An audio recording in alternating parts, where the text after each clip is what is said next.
하나님께 감사합시다라는 제목으로 말씀을 나누기를 원합니다. 우리 25절 이번 한 주간 동안 묵상하고 외울 말씀, 우리 25절 다시 한번 합심하여 읽겠습니다. 시작. 우리 주 예수 그리스도로 말미암아 하나님께 감사하리로다.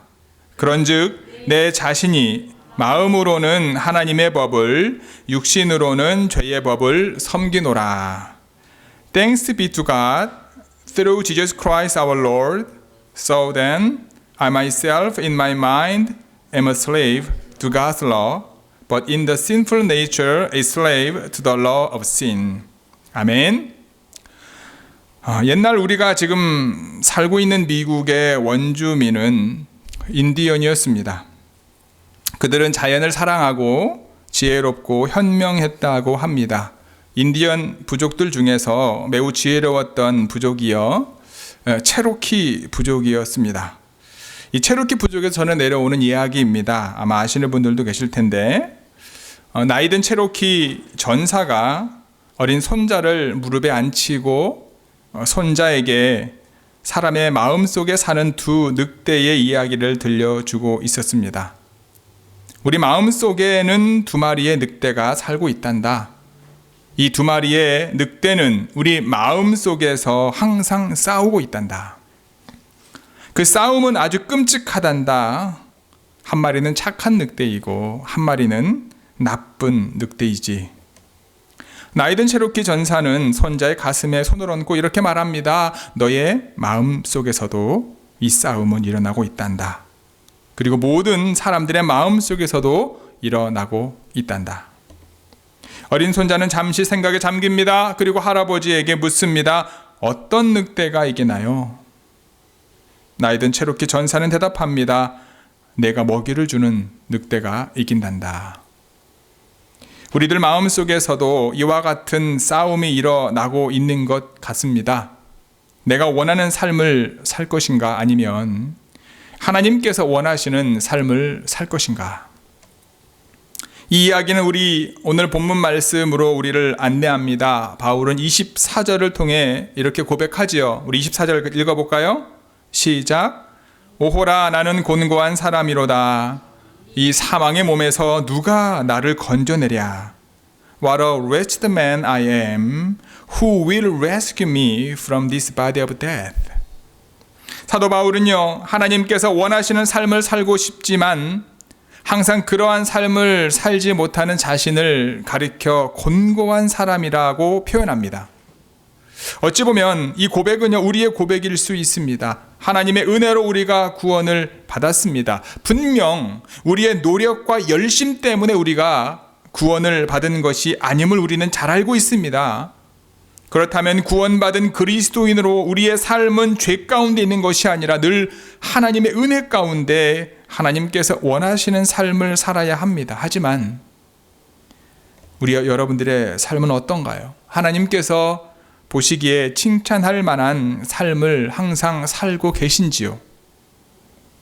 솔직히 저는 그렇지 않습니다. 지난주 목요일에 우리 좋은 교회가 속해 있는 기독교 대한 감리회 미주자치 임시연회를 화상으로 개최를 했습니다.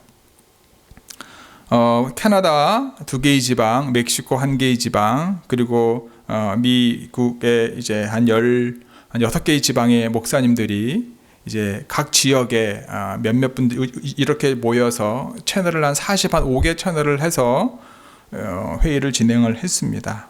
저는 파트타임 행정간사로 섬기고 있어요. 그래서 회의 준비에 함께 참여했습니다. 2주 정도 밤잠 못 자가며 자료집을 준비했고 아무런 문제 없이 처음 해보는 것임에도 불구하고 무사히 잘 마쳤습니다. 하지만 제 마음속에 무엇인가 개운치 못한 감정이 있었어요. 여러 가지 제 마음에 들지 않는 부분들이 있었습니다. 이런 저의 마음을 우리 지방 목사님들께 불평을 했습니다. 지방 목사님들께 불평을 해도 제 마음이 편치 못했습니다.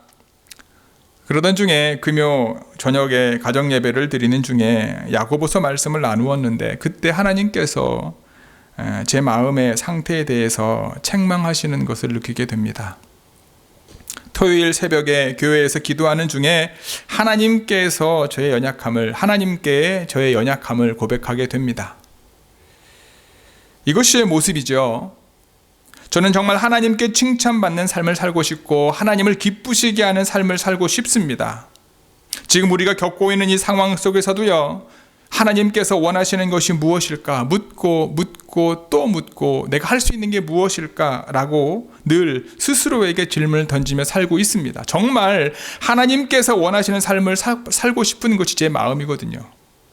하지만 항상 그런 삶을 살지 못합니다. 바울의 고백, 오호라 나는 곤고한 사람이로다.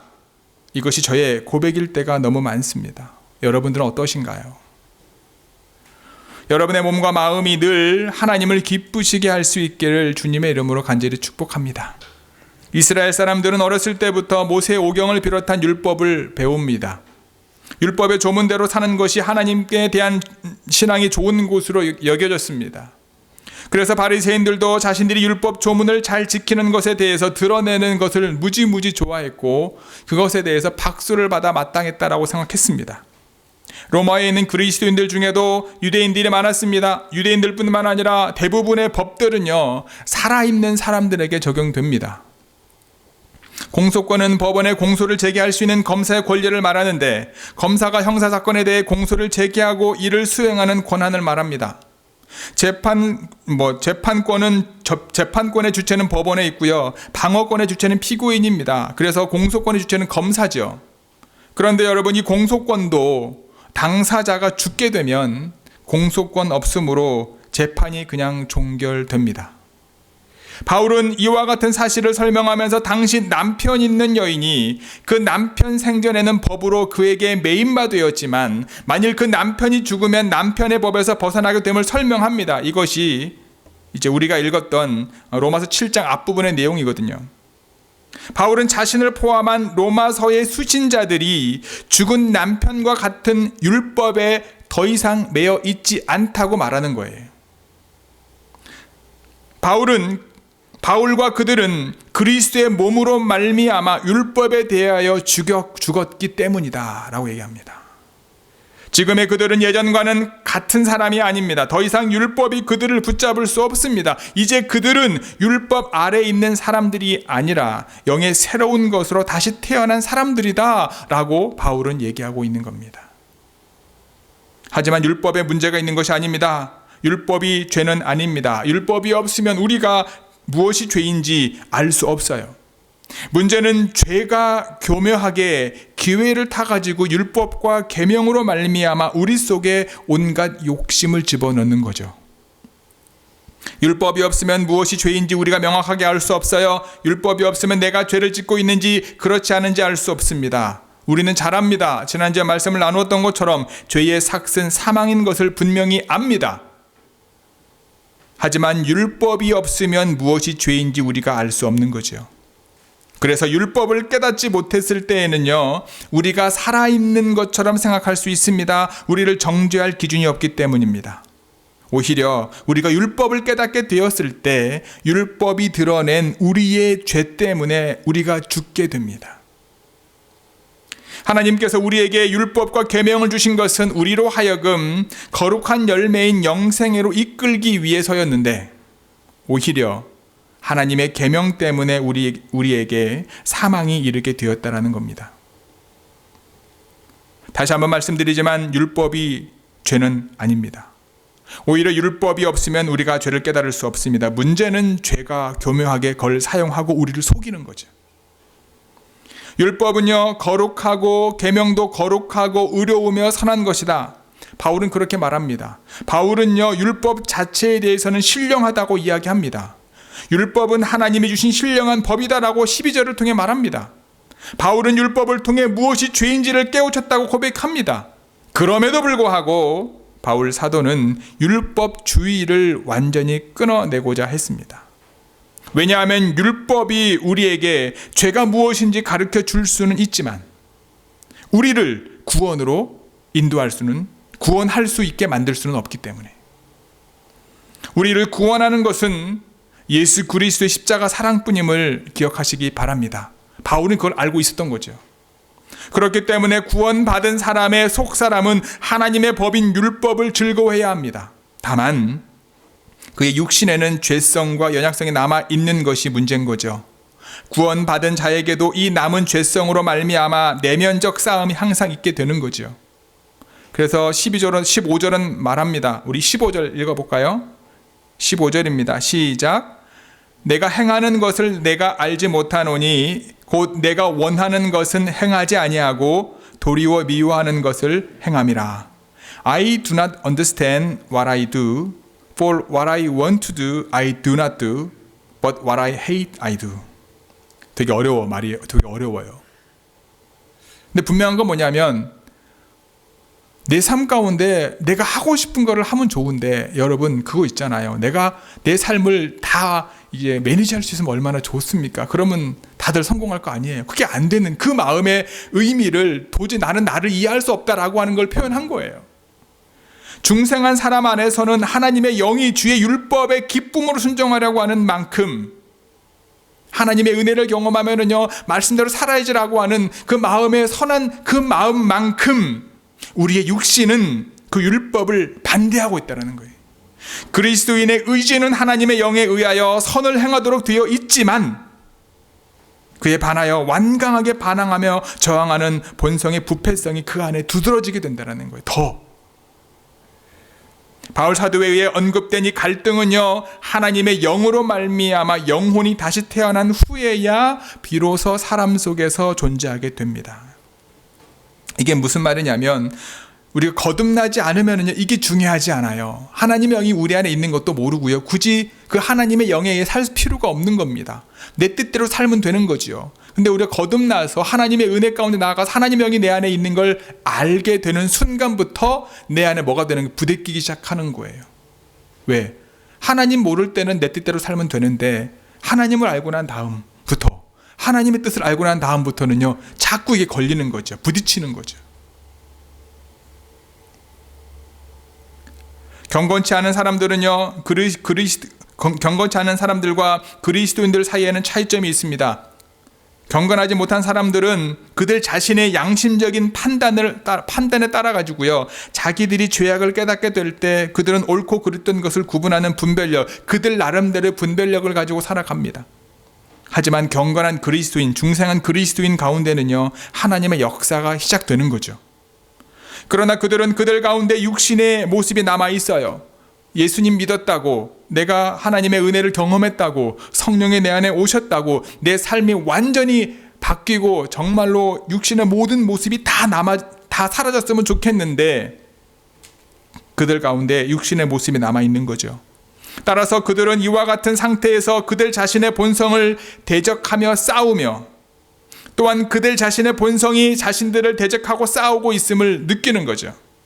이것이 바로 그리스도인들 안에 있는 영적인 전쟁일 수 있는 겁니다. 여기에서 바울은 갈라디아서 5장 17절을 통해서 우리에게 말합니다. 같이 읽어볼까요? 갈라디아서 5장 17절 시작. 육체의 소욕은 성령을 거스르고 성령은 육체를 거스르나니 이 둘이 서로 대적함으로 너희가 원하는 것을 하지 못하게 하려 함이니라. For the sinful nature desires what is contrary to the spirit, and the spirit what is contrary to the sinful nature. They are in conflict with each other, so that you do not do what you want. 여기서 우리는 바울에게서 언제나 선한 능력이 없었던 것으로 이해해서는 안 됩니다.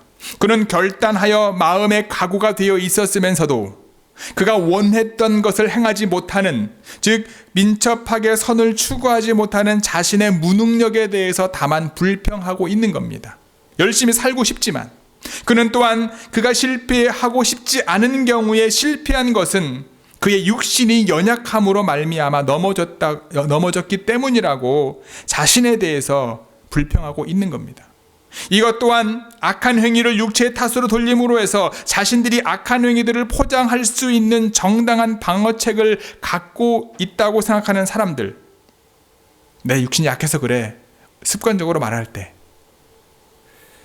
자신이 비난받을 것이 없는 것처럼 내 육신이 약한다면 어떡하겠어 라고 얘기하는, 자신을 변명하고 있는 그 사람들의 탄원과 같지 않다라는 거예요. 그것은 자신의 영적인 감정과 그의 육신 간의 불일치의 정도에 대한 믿음의 선언인 거죠. 내가 이러하다라는 거예요. 나를 익스큐즈하는 것이 아니라 하나님 앞에 나를 드러내는 거다라는 거죠. 바울은 아무 선한 것이 자신 안에 거하지 않는다고 고백함으로써 자신을 완전히 타락한 것으로 정죄하고 있다는 겁니다. 내 속, 곧 내 육신에 선한 것이 거하지 아니하는 줄을 내가 알고 있다. 바울을 계속해서 이야기합니다. 저는 정말 선한 것을 하고자 하는 원함이 있지만 선을 행하는 행함이 없습니다. 저는 선을 행하지 못할 뿐만 아니라 도리어 악을 행하고 있습니다. 그는 그가 모든 인류에 대하여 말하고 있지 않고 다만 우리의 육신에 남아있는 모습과 성령의 은혜 때문에 자신 안에서 분열을 일으키고 있는 그리스도인에 대해서 말하고 있는 거예요.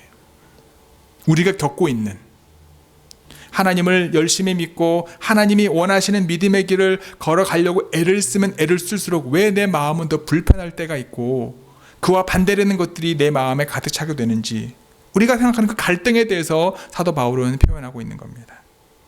그러면서 그가 깨달은 법에 대해서 이야기하죠. 21절부터 23절입니다. 같이 읽어볼까요? 21절 23절 시작. 그러므로 내가 한 법을 깨달았노니 곧 선을 행하기 원하는 나에게 악이 함께 있는 것이로다.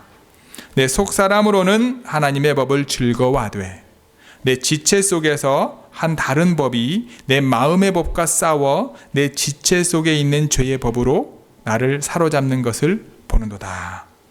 So I find this law at work when I want to do good, evil is right there with me. For in my inner being I delight in God's law, but I see another law at work in the members of my body, waging war against the law of my mind and making me a prisoner of the law of sin at work within my members. 하나님의 법이 있습니다. 이 법은 우리에게 바른 길을 안내하는 법입니다. 하나님께서 원하시는 길을 안내하는 안내 표지판과 같습니다. 우리의 속사람은요, 하나님께서 안내하는 길을 가고자 합니다. 우리의 속사람은요, 그 길 가는 것을 즐거워합니다. 바울은 이 하나님의 법에다가 자신의 경험을 통해 터득한 마음의 법을 덧붙이고 있어요. 이 마음의 법이라고 하는 것은요, 하나님의 율법에 순종하고자 하는 충성스러운 마음의 준비를 말합니다. 이것은 하나님의 법을 우리가 따르는 것이에요. 순종하는 것입니다. 이와 반대되는 것이 죄의 법에 있습니다. 바울이 말하는 바 이 죄의 법은요, 아직 거듭나지 못한 사람뿐만 아니라 거듭난 사람의 육신 안에서 불법이 행사하는 세력을 말합니다. 이 법은 바로 그의 지체 안에 있는 탐심, 그 탐심 즉 욕심입니다. 욕심이 잉태한 즉 죄를 낳고 죄가 장성한 즉 사망을 낳느니라. 우리는 여기서 경건한 사람들의 마음속에 있는 두 가지의 성격을 알 수 있는 거예요. 영은 사람을 인도하여 하나님의 법에 순종할 수 있게 주지만 육신은 그를 반대 방향으로 하나님과 멀어지게 만든다라는 거예요. 이와 같은 갈등은요, 중생한 모든 그리스도인들이 겪게 된다라는 겁니다. 자신이 중생한 그리스도인이라고 하면서 이와 같은 갈등이 없다면 오히려 자신이 정말 중생했는지를 점검해 보아야 합니다. 이 갈등이 영원히 우리의 마음속에서 일어난다면 우리를 절망 가운데 살 수밖에 없을 것입니다. 하지만 이 갈등은 영원하지 않습니다. 그리고 이와 같은 갈등을 가지고 있는 우리를 구원할 수 있는 분이 있습니다. 그분은 바로 우리 주 예수 그리스도이십니다. 그래서 25절은 말하죠. 같이 읽어볼까요? 25절 함께 읽겠습니다. 시작. 우리 주 예수 그리스도로 말미암아 하나님께 감사하리로다. 그런즉 내 자신이 마음으로는 하나님의 법을, 육신으로는 죄의 법을 섬기노라. Thanks be to God through Jesus Christ our Lord. So then I myself in my mind am a slave to God's law, but in the sinful nature a slave to the law of sin. 바울은 오직 단 한 분의 구원자가 있다는 것을 알지 못하는 불신자들처럼 그가 의심에 빠져 있거나 한 듯이 누가 그를 건져내 줄 것인가를 묻고 있는 것이 아닙니다. 바울이 가르치고자 한 것은요, 하나님의 자녀들은 그 영안이 열려 있어서 그들의 본성의 부패 및 그것으로부터 나오는 사망을 하나님의 율법과 분별력을 가지고 분간하게 된다는 것입니다. 우리 안에 아직 헤아릴 수 없는 많은 부패물들이 가득 차 있다는 겁니다. 그렇기 때문에 그리스도인들은 그들이 육신에 거하는 동안에는 영육 간의 싸움의 길을 걷게 될 수밖에 없다는 걸 얘기하고 있는 겁니다. 바울은 오늘 본문의 마지막에서 마음이라고 하는 단어를 하나님의 영에 의해 조명을 받음으로 해서 올바르게 이해하고 결의하게 된 부분으로 적용하고 있어요. 이제 모든 것이 확실해집니다. 어떻게 살아남을 수가 있겠습니까? 우리가 이 땅에서, 영적 전쟁에서 예수 그리스도에게 나아가야 될 줄 믿습니다. 예수 그리스도 안에 있는 자에게는 결코 정죄함이 없기 때문입니다. 성령의 지배를 받아야 됩니다. 성령의 법이 죄와 사망의 법에서 우리를 해방했기 때문입니다. 이런 분들이 계십니다. 자신의 삶 속에서 어떤 불행한 일이 일어나면 자신이 잘못한 것을 떠올리며 회개합니다. 그리고 죄책감 때문에 너무 힘들어합니다. 저도 그런 사람이었습니다. 길을 가다 돌부리에 걸려 넘어지면 내가 방금 무슨 생각을 했지라고 제가 했던 생각, 말들, 하루를 돌아보며 제가 지었던 죄를 계속해서 상기시켰던 사람입니다. 그리고 하나님 앞에 나아가 회개했었습니다. 문제는요, 그 이후에도 동일한 죄를 짓게 되어 죄책감 가운데 살게 된 거예요. 그와 같은 삶의 모습들이 쌓이다 보니까요, 정말로 제가 죄를 바라볼 때 저는 정말 형편없는 사람이 되어 있더라고요. 정말 낮은 자존감을 갖고 살고 있더라고요. 너무나 귀하게 하나님께서 만들어 주셨음에도 불구하고 형편없는 자존감을 갖고 살고 있는 저를 발견하게 되었습니다. 하나님의 은혜를 들어 알고 있었지만 제 마음속에 있었던 영적 전쟁에서 죄의 교묘한 속임수에 지게 되고 말았던 거죠. 저를 구원으로 인도하는 하나님의 말씀인 율법 때문에 오히려 저는 사망 가운데 거하는 것과 같은 삶을 살 수밖에 없었던 거죠. 하지만 이제는 그런 갈등 가운데 있을 때마다 주님 앞으로 나아갑니다. 그때마다 예수님은 저를 위로해 주시고 하나님께서 기뻐하시는 삶을 살고자 하는 저를 인도해 주십니다. 좋은 교회 성도 여러분, 우리가 영적 싸움에서 이길 수 있는 유일한 길은 우리의 노력과 열심이 아니라 바로 예수 그리스도와 연합하는 것임을 잊지 마시기 바랍니다. 나는 포도나무요 너희는 가지라.